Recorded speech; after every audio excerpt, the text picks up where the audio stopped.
বাংলাদেশ সীমান্তে আবার কাঁটাতার, এটা কি শুধুই নিরাপত্তা নাকি নতুন রাজনৈতিক বার্তা? ভারতের পশ্চিমবঙ্গের বিধানসভা নির্বাচনে জয়ের পর গত শনিবার রাজ্য সরকারের দায়িত্ব নেয় বিজেপি।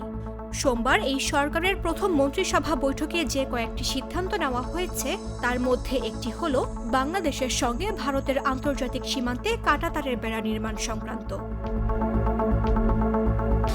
এই কাঁটাতারের বেড়া নির্মাণের জন্য ভারতীয় সীমান্তরক্ষী বাহিনী বিএসএফকে ৪৫ দিনের মধ্যে জমি বুঝিয়ে দেওয়া হবে বলে বৈঠক শেষে জানিয়েছেন পশ্চিমবঙ্গের মুখ্যমন্ত্রী শুভেন্দু অধিকারী। ভারতের কেন্দ্রীয় সরকারের তথ্য মতে ভারতের পশ্চিমবঙ্গের সাথে বাংলাদেশের ২,২১৬ কিলোমিটারের সীমান্ত রয়েছে।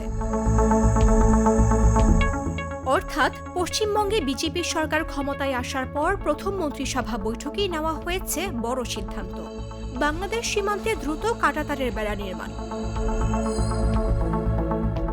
ভারতের পশ্চিমবঙ্গে বিজেপি সরকার দায়িত্ব নেওয়ার মাত্র ২ দিনের মাথায় জানানো হয়েছে বিএসএফকে ৪৫ দিনের মধ্যে সীমান্তের জমি বুঝিয়ে দেওয়া হবে।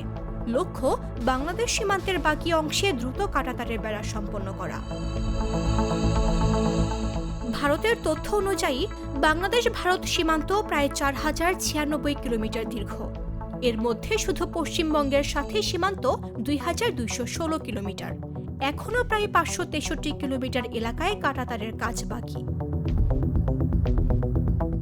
বিজেপির অভিযোগ, এতদিন মমতা ব্যানার্জির সরকার জমি না দেওয়ায় সীমান্ত সুরক্ষা সম্ভব হয়নি, আর ক্ষমতায় এসেই সেই কাজ শুরু করতে যাচ্ছে নতুন সরকার। তবে বাংলাদেশে এই সিদ্ধান্ত নিয়ে শুরু হয়েছে রাজনৈতিক প্রতিক্রিয়া। প্রধানমন্ত্রীর পররাষ্ট্র বিষয়ক উপদেষ্টা হুমায়ুন কবির বলেছেন, বাংলাদেশ কাঁটাতার ভয় পায় না। অন্যদিকে জামায়াতে ইসলামী বলছে, এই বেড়া যদি নিরাপত্তার বদলে মর্যাদা হানি বা চাপ সৃষ্টির জন্য হয় তাহলে সেটা হবে বিপজ্জনক বার্তা। এনসিপির অভিযোগ আরও কঠোর। দলটি বলছে, সীমান্তে কাঁটাতারের এই উদ্যোগ আসলে বিভেদের দেয়াল তৈরি করছে ভারত। বিশ্লেষকদের মতে, শেখ হাসিনা সরকারের পতনের পর দুই দেশের সম্পর্কে যে টানাপোড়েন তৈরি হয়েছে, এই সিদ্ধান্ত সেই উত্তেজনাকে আরও বাড়াতে পারে। এখন প্রশ্ন একটাই, এই কাঁটাতার কি সত্যিই সীমান্ত নিরাপত্তার জন্য নাকি দক্ষিণ এশিয়ার রাজনীতিতে নতুন এক চাপের কৌশল? জাগো নিউজ।